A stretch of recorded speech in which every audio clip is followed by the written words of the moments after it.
Hey everyone, welcome back to the Boom Boom Room. I am back with you with Whispers Across America, and we are to the spooky old state of Connecticut. And with me here, I have your favorite co-host, Mr. Ted Fitzpatrick. How you doing, Ted? Whispers.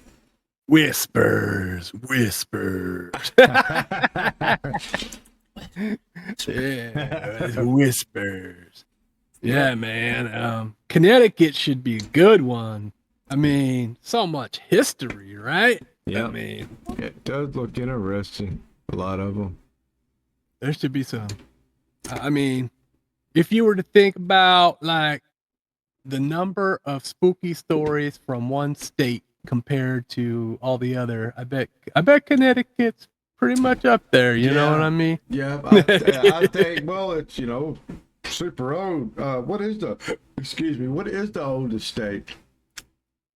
By the way, is it Massachusetts?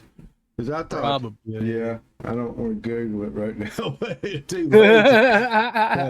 I bet it is Massachusetts. But so it's got to be a New England town. It has to be. Yeah.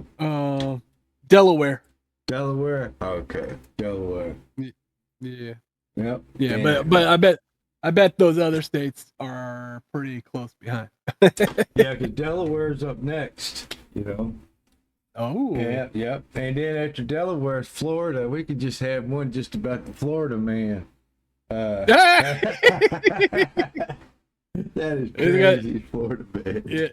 Yeah. Remember? Well, anyway, we could wait till Florida, but it's like the pythons crawling up the toilets. Yeah, they got some crazy stuff, don't they, Florida? Yeah, you have to ask Prime to co-host that one. Yeah, that's what it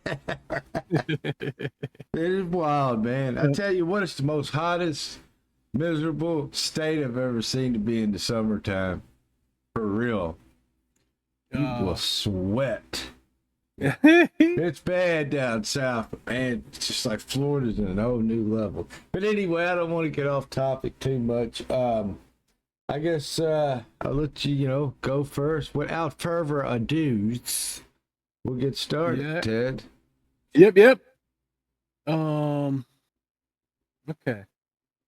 Now, this first one from the historical state of Connecticut, is titled The Witch of Hanging Hills. The Witch. Connecticut's phantom curse nestled above the town of Meriden, Connecticut. The Hanging Hills are a rugged, beautiful stretch of forest and rock overlooking the valley below. But long before hiking trails and lookouts dotted the landscape, locals whispered about a ghostly black dog that roamed the ridges and the curse it carries.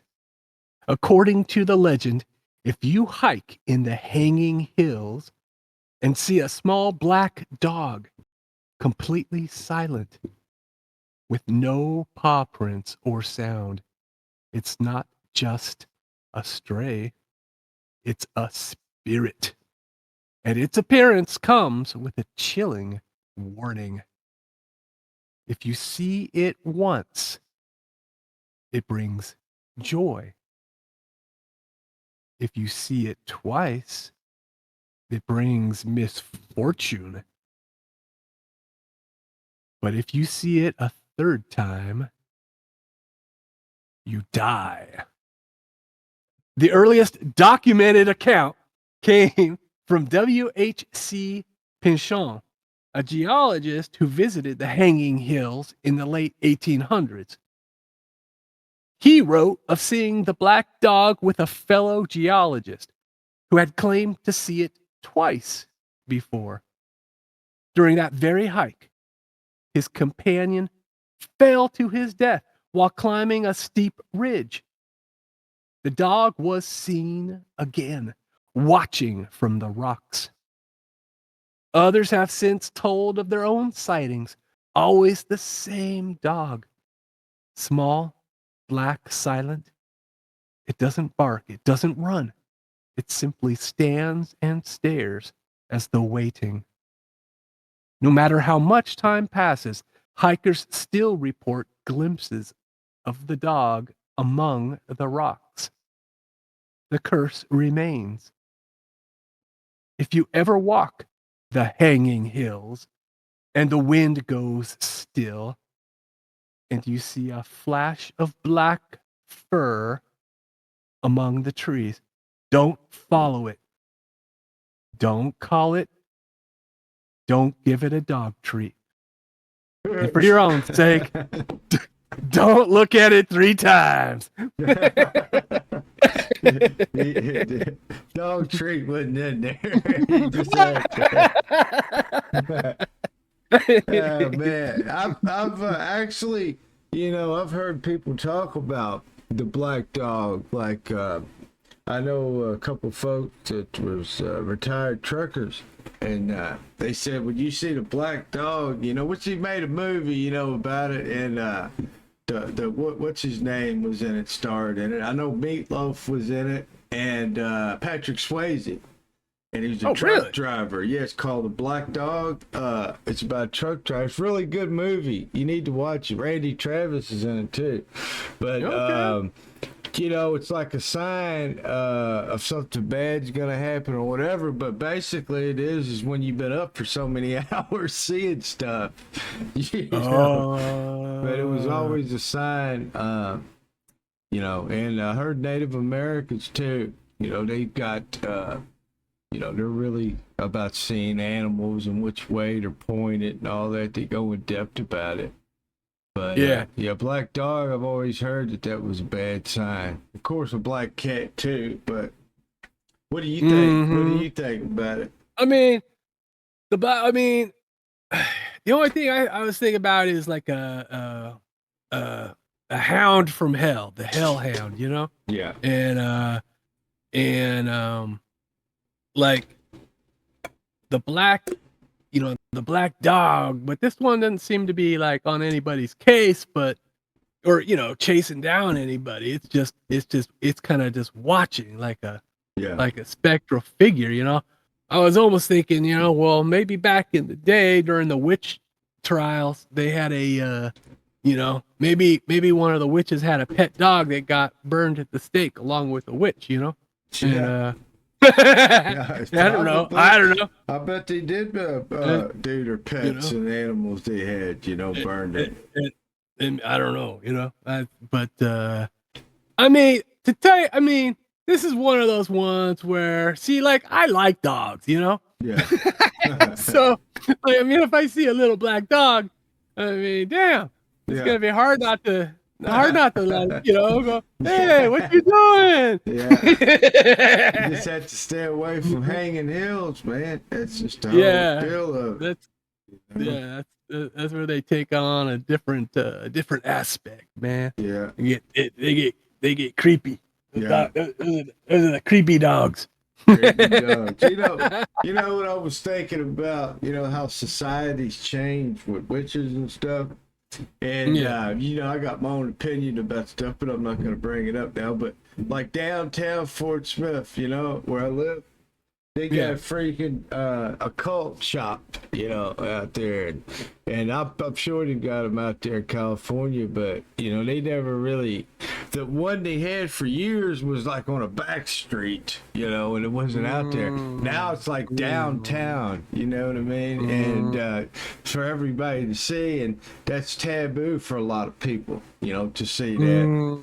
And of course, whatever religion they are, they're probably against that and everything. But that's how things have changed with that. What is it? 150 years ago, 200 years ago, they burned them at the stake, and now they protect, the rights and everything. So, but I do believe in America that we should, of course we live, that people should be protected, with the religious rights, whatever they believe in. But that is, I guess, I always heard of witches with black cats, never a black freaking dog, but I guess she wasn't a cat person, so. Oh, you mean like like they have a familiar? Yeah. That's what it's called. When a witch has like a magical pet It's a familiar. Yeah. Well, they could have different familiars, That's true. Like yeah. So it could be, yeah, man. That black dog could have been a familiar. Yeah, a lot of people believe, that I believe it. That, there's demonic familiars that's with us for generations and stuff. And I don't know if they're actually around you all the time, but they do know about you. That's how all these psychics know so much. They talk to familiars, not really talking to your aunt, your uncle or nothing that was dead. But a familiar is it's not like a naturally born animal, right? No, a familiar is a conjured. It's a demon, yeah.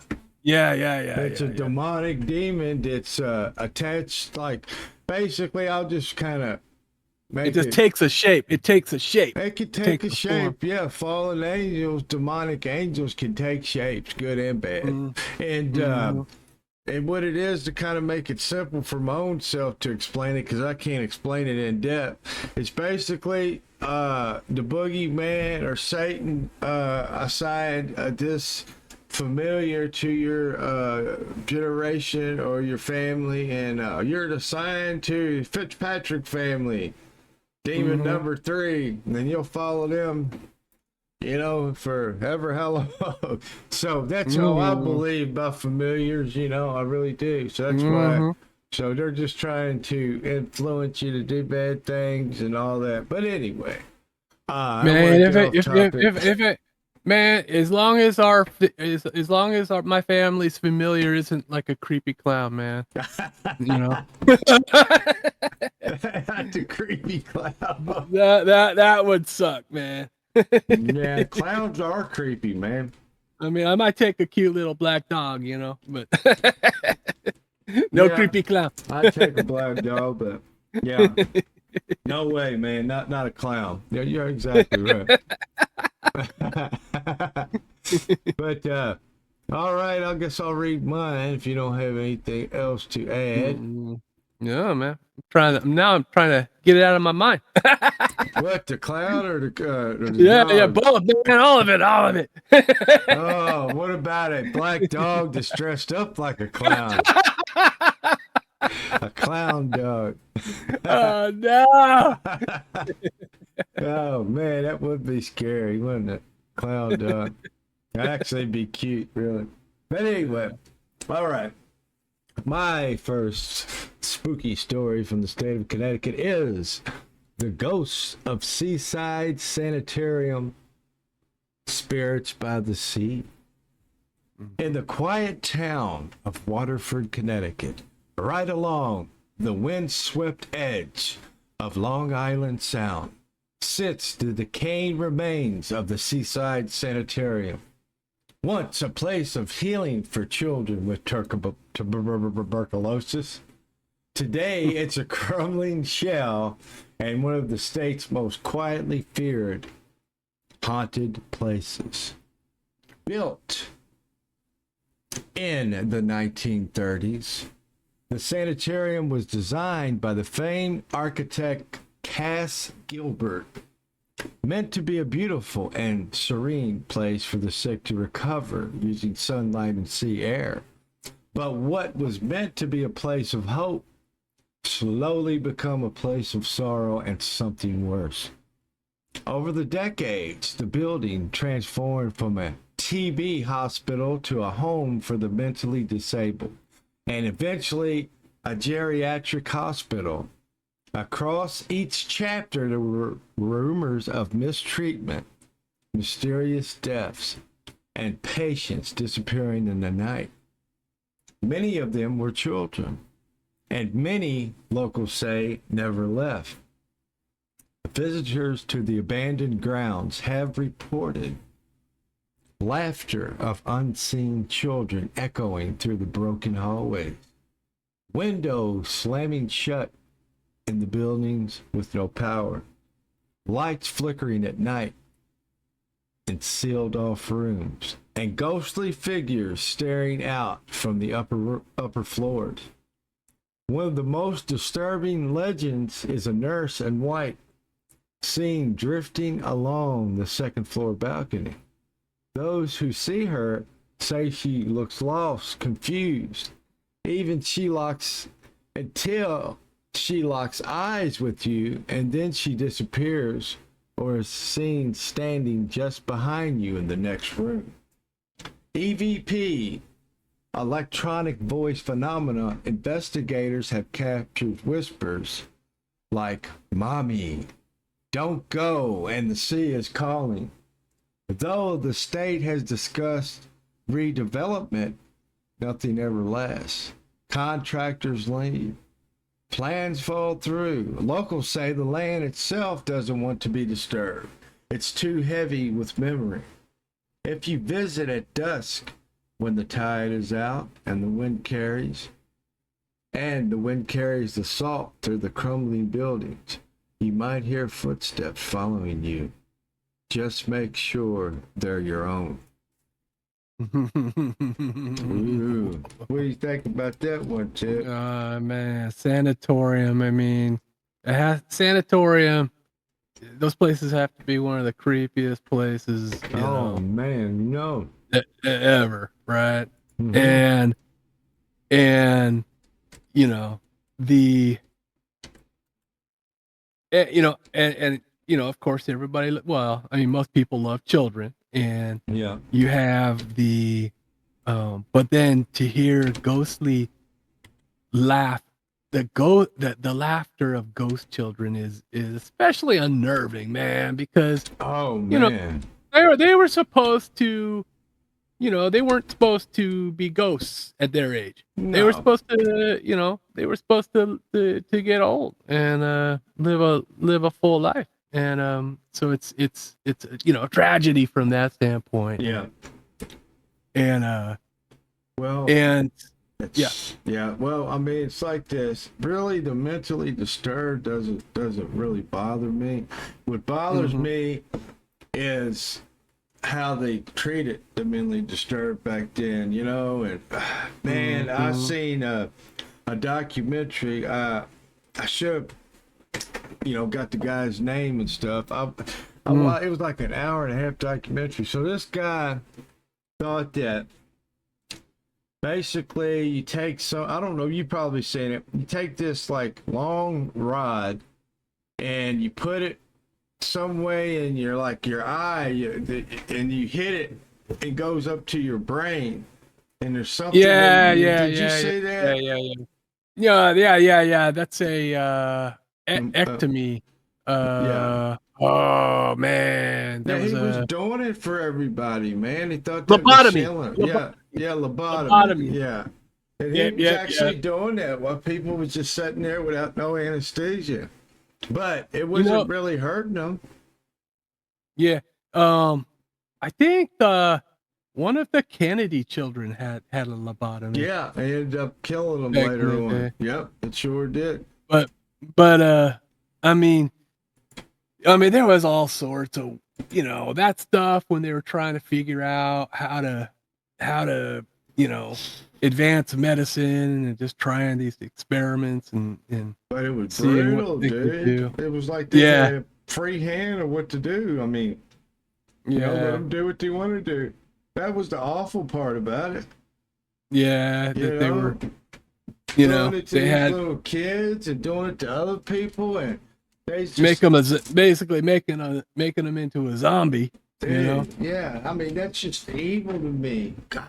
Well, in the sanatoriums, I mean, to me, like when I think about the history of sanatoriums, I think that they were, I mean, in a way, maybe they were started with good intentions, Yeah. Maybe it was also a way for people of a certain mental status to sort of not have to be around the the different people. And but some of them sanatoriums, they were awful. They were just they became awful places. Yeah. They treated them pretty bad, dude. I'm not gonna lie. Like in London, they had that famous one called Bedlam. Yep. And that one where, the patients were just basically left just to sit on the floor wherever, and they started giving tours, so people, like a zoo, so people could come in and see Yeah. the crazy people, right? But Yeah. it's a good thing that these days we've been able to, as human society and culture, man, we've been able to help the mentally challenged in a little bit nicer Yeah. ways, Exactly. Uh, Well, that's where you got the saying Bedlam from. Things are in Bedlam.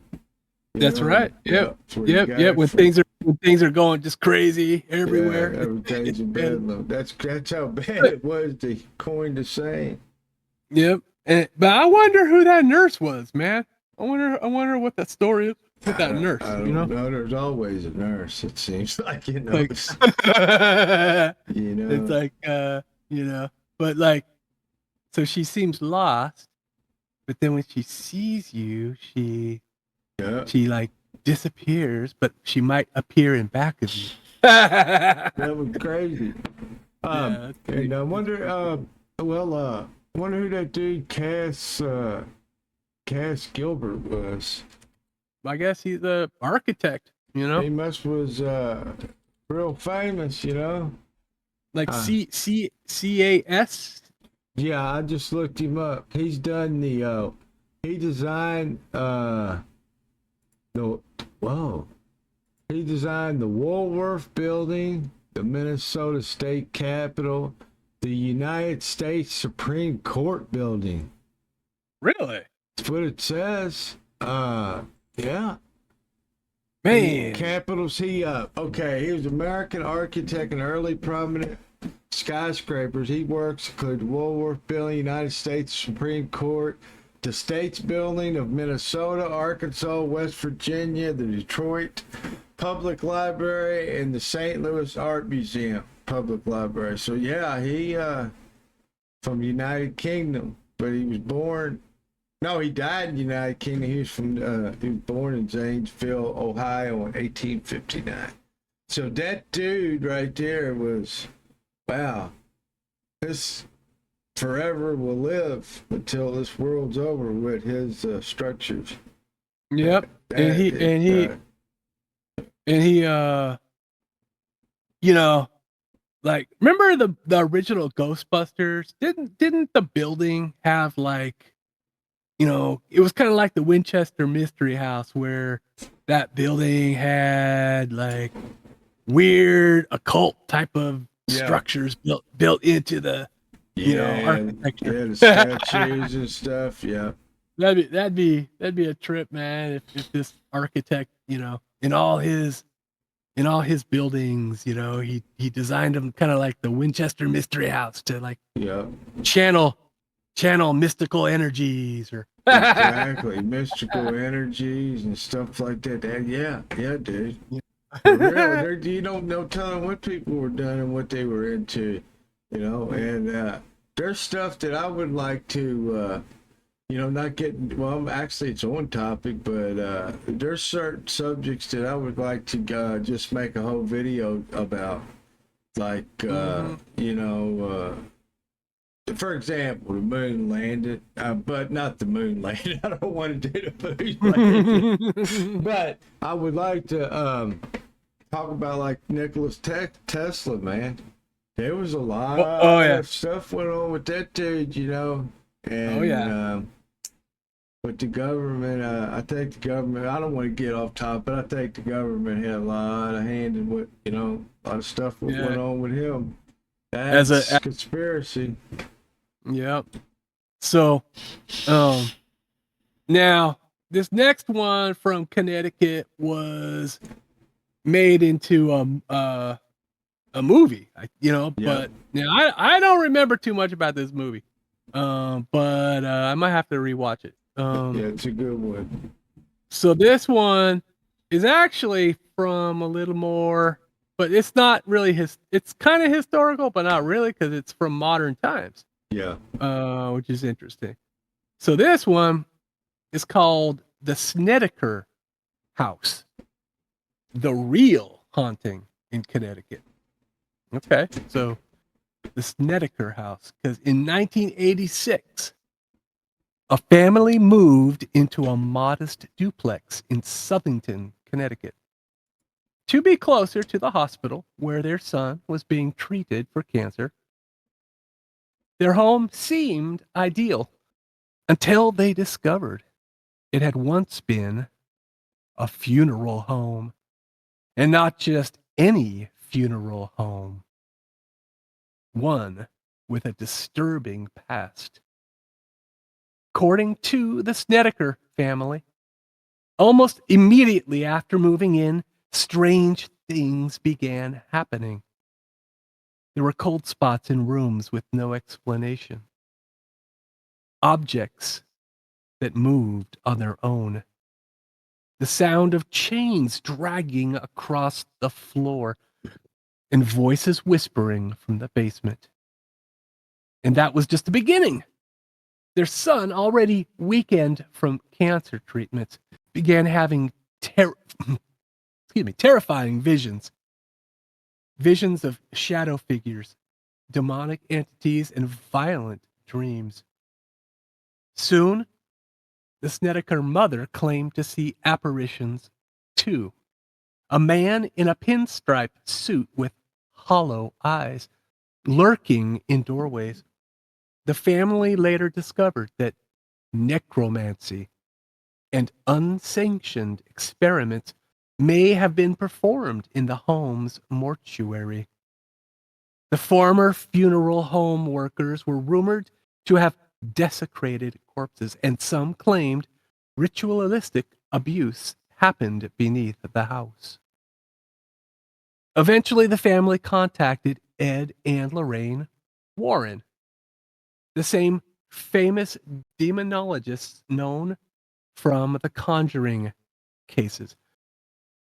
Ed and Lorraine Warren believed the house was infested with a powerful non-human entity, something ancient and predatory. An exorcism was performed. The Snedeker family moved out. The haunting was so intense, it inspired the 2009 horror film, The Haunting in Connecticut. But the real story remains far more disturbing than the Hollywood version. Skeptics have questioned details, but believers insist something was in that house. Something that fed on pain. It fed on fear. If you ever passed by that quiet neighborhood in Southington, look twice at the windows, because some say you can still see shapes moving where no one lives. The Snedeker house. Yes, I remember the movie because, they probably made it more dramatic. But I was listening to this guy. He's like, I don't want to say it's one program and not be, okay?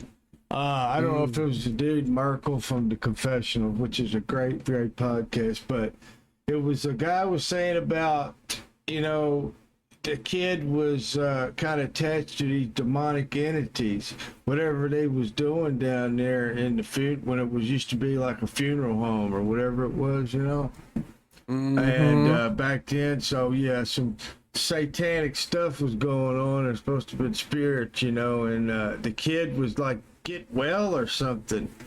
When he was wanting to be around and be by himself down there in the basement. And now I can't really remember the movie, you know what I mean? Or how, it's been a while. I think they kind of made it like there was demons in the walls or dead bodies. I can't remember, dude. But yeah, it was connected to the Conjuring, that series and stuff, which well, I mean, back in the 70s, man, I just think even in the 80s, you had that satanic panic, you had and then in the 70s, man, it was like horror movies. There was a lot of them about necromancy and witchcraft and dark doings Yeah. and that sort of thing was on people's minds and their consciousness and Yeah. what's it's funny to think that it was a modest duplex that what's weird, man, is that it used to be a funeral home, but it became a duplex. Yeah. Yeah. and That's and spooky. I mean, I guess there's been weirder things that have happened. Yeah. But to think that to think that you're in a place that was a funeral home is so yeah. I mean, I went into on the job for my job. I went to do Yeah. an inspection at a place. It's an office building now, but it was in the past, historical past, a funeral home. And this place was built during the gold rush era, so it was made out of brick. And so when I went down, they had this huge basement. Now it's when I went down there, it was dark and cool and brick walls, and the floor was concrete and dirt, and they had these wooden columns, and in a cool place. Well, in a historical funeral home, where are they going to keep the bodies? Oh, yeah. Well, Down there. How did you feel? How did you feel down there? Well, I was feeling pretty, I keep my mind on my work, so I'm pretty, you got to keep pretty level headed and, Really? but definitely I got the little creepy, it's kind of like the hair stands up on the back of your neck type of feeling. And I'm looking around doing the inspection, and then I look and I see that, I look and I see something hanging, something metal hanging from one of the wooden columns, right? Yeah. And so I get closer and I look. You know what it is? It's a meat hook. Oh. What the hell do you have a meat hook for a human body? I don't know, man. I kind of think maybe somebody just put that there to be, a little creepy. To creep people out who go down there. It's interesting about graveyards. Okay, I'll tell you a couple deals. I feel fine in a graveyard even at night. Actually, me and my cousin, we used to go drinking, and we'd go to not funeral, but the graveyard and drinking and listening to Elvis Presley, drinking whiskey. I know that's funny, but I went there one time a couple of years ago, and there was this girl there, a little bit interested dressed, how she dressed, maybe in her late 20s, and she was looking at these old graves, and she was sketching them. I guess it's a thing where you look at old graves and you put that paper on them, and you trace them, you know what I mean? And she was tracing them, which was cool. And she was a little on the strange side, but I'm towing the strange side. But she was really nice.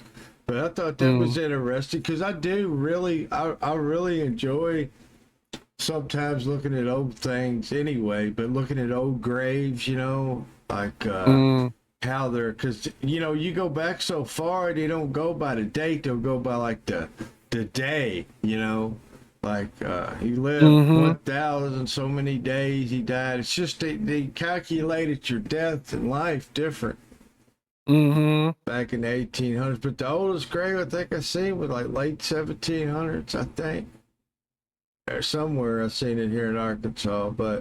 And then another interesting thing, I've heard that a lot of cryptics, especially like werewolves, dogmen, hang out at graveyards. A lot of people that's told me that the sightings they've seen, it's actually been in graveyards.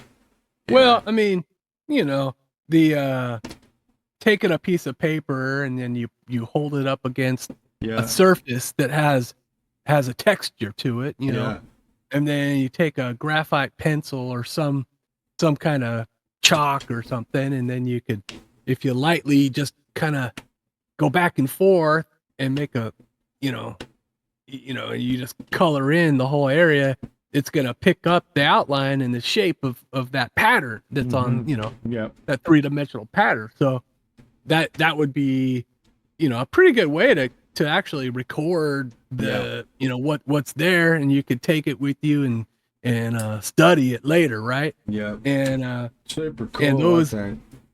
and those letter forms that are on most of those historical gravestones are beautiful. I mean, they're just they're historical, based on calligraphy and stone cutting and all that, and just really, really pretty. They're kind of out of style these days, but they are still works of art, really. And so doing that sort of thing kind of be interesting, and then you collect the name too, and do a little field research, and but the funeral home, with the necromancy and all that stuff.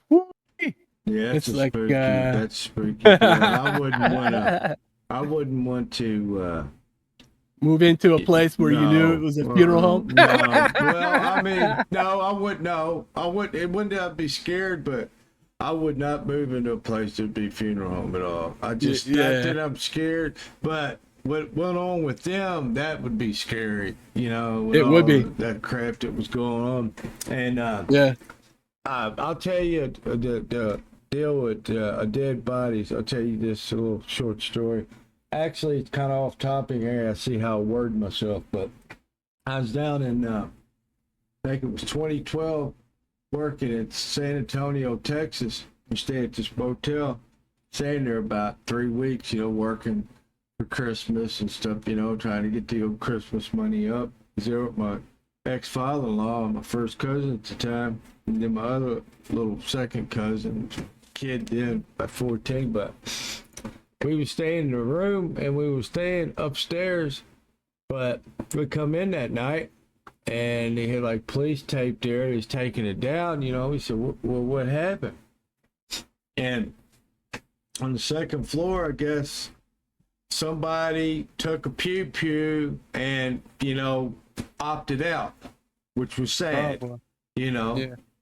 And they said nobody heard it. Must was a lower caliber, but they passed away, and they heard him hit the dresser or whatever.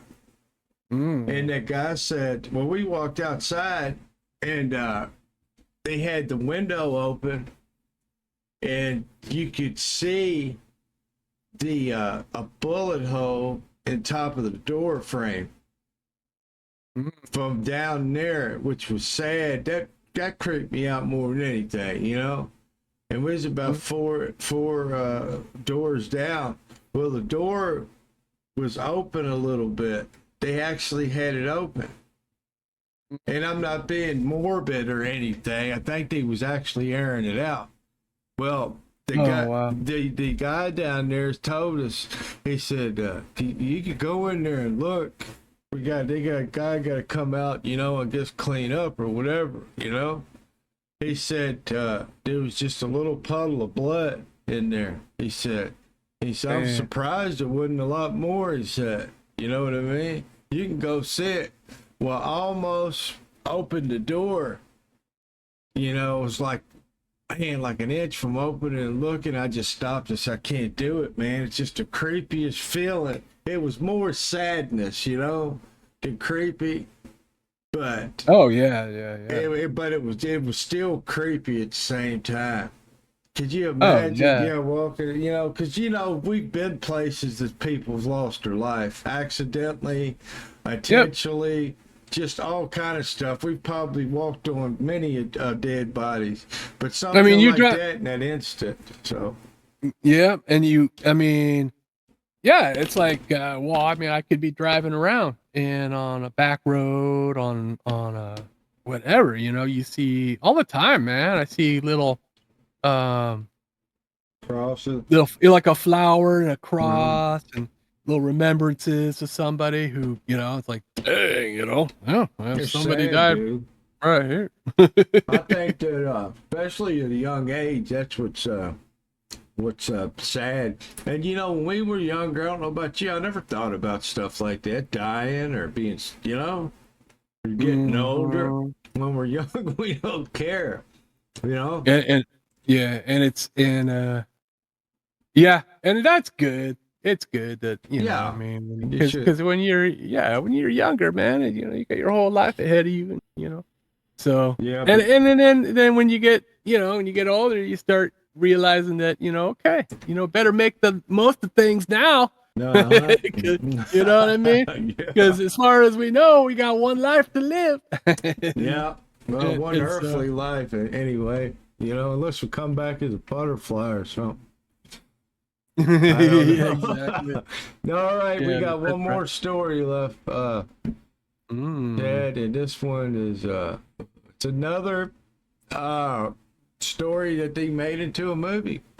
And really? Yep. And this story here, we were talking about it the other day. My dad would tell me this story when I was a kid. Of course, he didn't have the movie then. This is probably in the 80s when he tell me the story, but all right. It is called Annabelle, the Doll That Waits.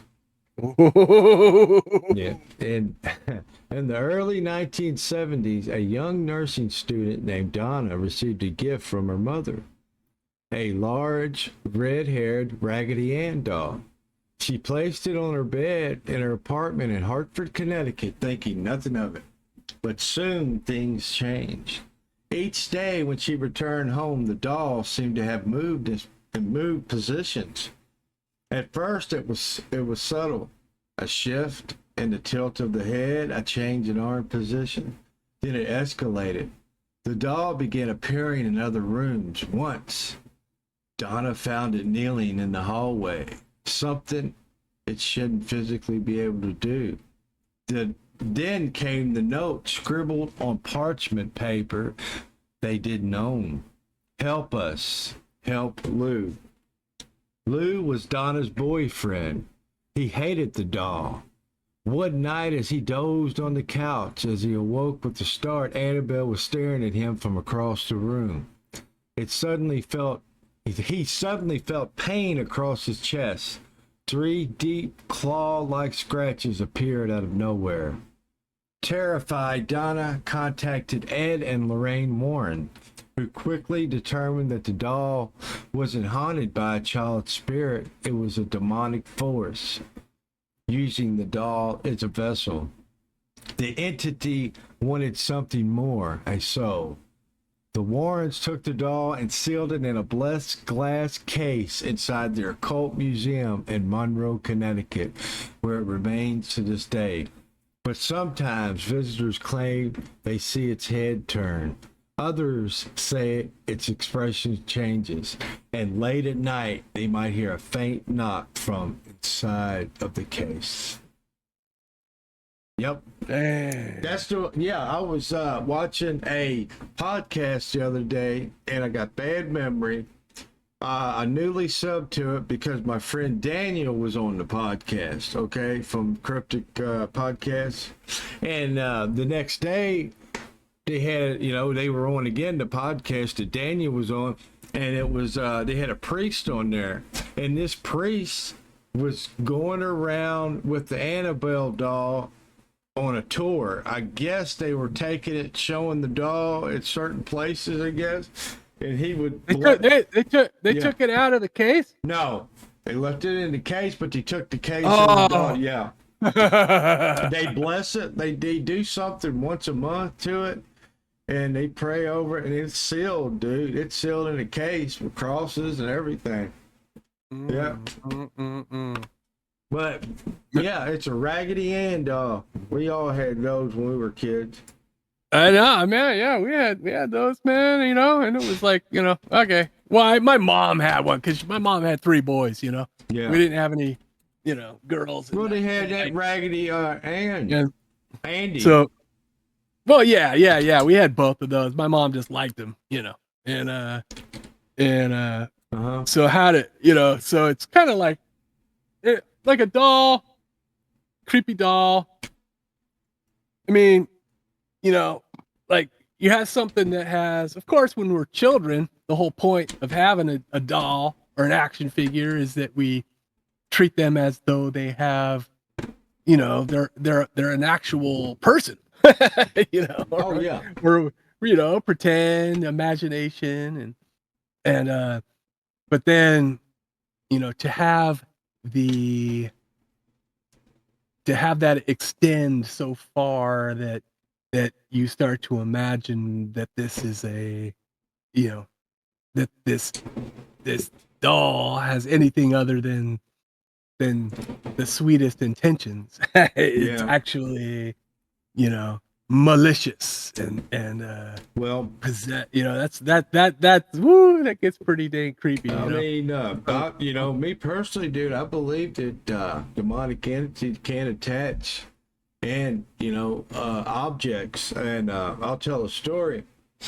There was this older lady that was my mom's friend, and it was around her whole life. She was a neighbor, and she never had any kids, and her husband passed away. She's just old widow, but she's my mom's good friend. Anyway, I'd go visit her when I was a kid and everything, and she actually, when she passed away, she gave me a piece of land, a small piece of land. But don't want to get into that and get off topic, but I ended up giving it to her stepdaughter, and because it was a verbal thing through, you know what I mean. But anyway, that's another story. But she gave us when I got married and had my son, we had a mobile home. We bought a new mobile home. We was married about a year, and she gave us this little plate, like decorative little china, plate that goes on the wall. And well, when you walked out of the bedroom, you looked down the hallway, to the kids' room. The plate was on the wall by the door that you go outside, the front door. We had a back door and a front door in a mobile home. Me and my wife both, I thought I seen something like a black figure under that, and my son, under the plate. Yeah. Well, it ended up, I just shrugged it off. But, okay, my son, when he's a little kid, come and told me he seen something black, like a man that was, standing right there under the plate. He didn't say it was under the plate, but it was right under the plate. He pointed to it and told us. Well, my daughter, probably 4 or 5 years later, when she was like 5 or 6, she said she seen something that was, they both started seeing stuff. So I ended up taking the plate, throwing it out, and we never seen anything again, Wow. So I believe in it was an old plate, it probably wasn't worth really any money, but it was really old, and you don't know where stuff comes from, you know what I'm saying? You don't know if a certain object, somebody that was really deep in the cult could have owned that. And what kind of energies could have been attached. Energy and demonic spirits, dude, for real. Man. Yep. And that was spooky. It really was. But yeah, that is. And then go ahead. Yeah. No, and then so how it's so interesting to think like, all right, so that, because those Raggedy Ann dolls were very, there was a lot of them that got made, you know what I mean? So how did this attachment get to this doll, right? Yep. Was it a previous owner? Was it during the manufacture of this doll, was some cursed material embedded in this doll, right? If you were to open up this doll and look through the stuffing, would there be some weird occult object hidden within? Man, I don't know. It might have been something when they was making it. I did, it's Yeah. Who knows? Yeah. I Man. mean, think about Yep. it. Who knows? Yeah. Yeah. They gotta X-ray that doll, man. They should X-ray it and You see if know there's it. anything inside. They might have. They might have done all that. You know, I wouldn't want to be in the room with it. I don't think I would go in the museum and actually look at the doll. I would not even walk in a museum like that. But Wouldn't want to lock eyes with those black No. buttons. no, no. I mean, I'm looking at it right here, dude. It's it's spooky looking. But they got it. I think looking at it in a box, which I'll put the picture, in this video. But I thought they had a different box. They had it in, but man, that is a creepy looking doll. Wow. They got it locked up, dude. Yeah, I mean, yeah. Honestly, I mean, there's thrill seekers and ghost hunters, and it's kind of like that's a little bit too much of an adrenaline junkie for me to get even close to that thing. Yeah. Yeah. like why would you even want to get even within 100 feet of that thing? Yeah. It's like, Well, I heard about that, and well. well, I'll tell you this right now. I watched that movie, the first Annabelle, one time, and I was in Florida at the time. I think it was 2015, and I was with my girlfriend at the time. Staying with her down in Florida, Daytona, and we were watching Annabelle. We rented it, and we was watching it, and that movie scared me so much, dude. Just something about it. But anyway, she had like a mobile home with a screened-in porch, and then she had like it was like a little out metal building inside the screened-in porch too. Dude, we would hear stuff after we watched that movie, knocking all night long outside. And we'd go outside, we couldn't hear or see nothing. It was scaring me to death. Then it was like something was like an earthquake one time moving the mobile home. And yeah, it was some spooky stuff went on. And then finally, this went on for like 2 or 3 hours. Man, I was scared. I'm not kidding with you. I'm not making the story up. I promise to God. So finally, I took, because I couldn't. It was like Red Box. They actually still got a Red Box here. Where you can rent movies. Actually, there's one in town. Most of them are all gone. So I took instead of throwing it away, I took it out and put it in her car, and everything quit.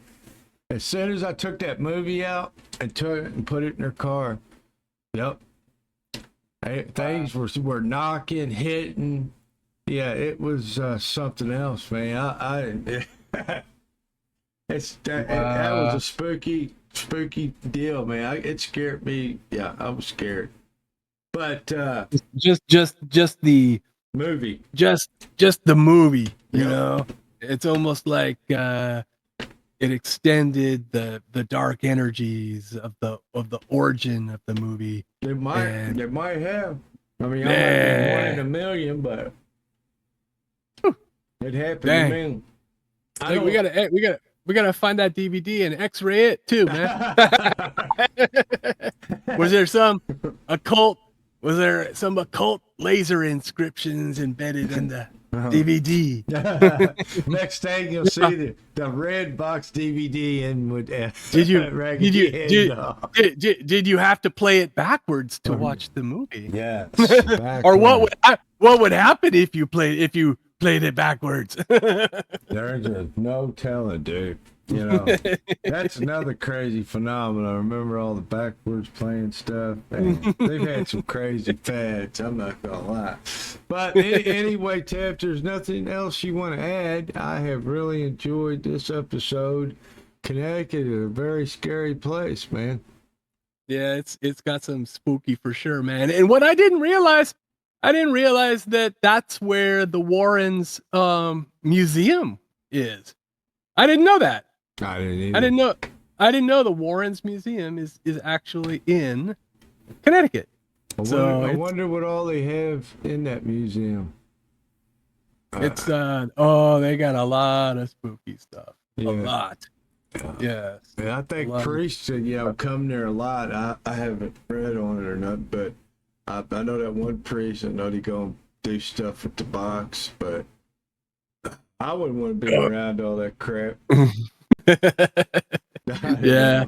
I mean, because Lorraine and Ed, they kept the blessings up, they kept the protections strong on all those artifacts, including Annabelle, and they're gone now, so who's are the new owners keeping the protections as strong as the Warrens? Might be stronger.